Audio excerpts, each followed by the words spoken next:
अंजली दमानिया यांच्या शोध मोहिमेसुद्धा अडथळ्याचे प्रयत्न होत असल्याचा आरोप करण्यात आलाय।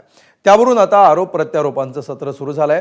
ऑनलाईन मागवलेली खतांची ऑर्डर पोहोचू दिली नाही असा आरोप खुद्द दमानिया यांनी केलाय। ऑर्डर स्वीकारली, प्रॉडक्टही हरियाणावरून निघालं होतं, मात्र आपल्यापर्यंत ते पोहोचलंच नाही असं दमानिया यांनी म्हटलंय। माझी ऑर्डर कोणी रोखली, कोण जबाबदार ते अजित पवारांनी सांगावं असं थेट आव्हान दमानिया यांनी दिलंय। तर मंत्री धनंजय मुंडेंच्या कार्यालयानं देखील यावर स्पष्टीकरण दिलंय। ॲग्री बिग्री या ई-कॉमर्स प्लॅटफॉर्मला इफ्कोची उत्पादनं विकण्याचा कोणताही अधिकार नाही असं स्पष्टीकरण कार्यालयाकडून देण्यात आलंय। कृषी घोटाळा धनंजय मुंडे यांनी केला असा सरळ मी आरोप केला होता। त्याचे नुसते आरोप नव्हता, त्याचे पुरावे देखील मी दिले होते। त्याच्यानंतर मला असं वाटलं की आपण हे विकत घ्यावे, म्हणून मी ते रात्री त्याची ऑर्डर प्लेस करून या ॲग्री बेगरी नावाच्या वेबसाईटवरनं ते विकत घेतले। काल ते 12 वाजता दुपारी माझ्या घरी पोहोचणार होतं।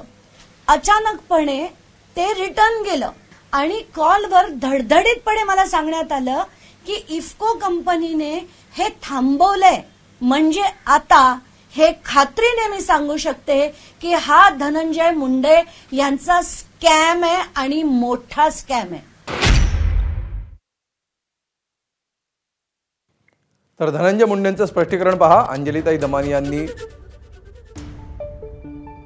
जे ॲग्री प्रॉडक्ट्स मागवलेले होते, हे ॲग्री प्रॉडक्ट्स विकण्याचे अधिकार इफ्कोला नाहीत असं उत्तर धनंजय मुंडेंच्या कार्यालयाकडून देण्यात आलंय। इनवॉइसची कॉपी आहे, पेमेंटचे डिटेल्स आहेत, ट्रॅकिंगचे डिटेल्स आहेत, कुठून कुठपर्यंत गेली ते सगळे डिटेल्स मी आता माध्यमांना शेअर करते। आणि आता अजित पवारांनी यांची चौकशी करा। तर इफ्कोच्या सर्व उत्पादनांची विक्री किंमत संपूर्ण देशात सारखीच आहे। काही कमर्शियल ई-कॉमर्स प्लॅटफॉर्म खतांच्या 10-5 बाटल्या ग्राहकांना आकर्षक डिस्काउंटवर विकतात असं उत्तर मला असं वाटतं अजित पवार हे आणि एक उदाहरण घ्या, तुम्ही त्या पूर्ण स्कॅमचे डिटेल्स घ्या, चौकशी लावा।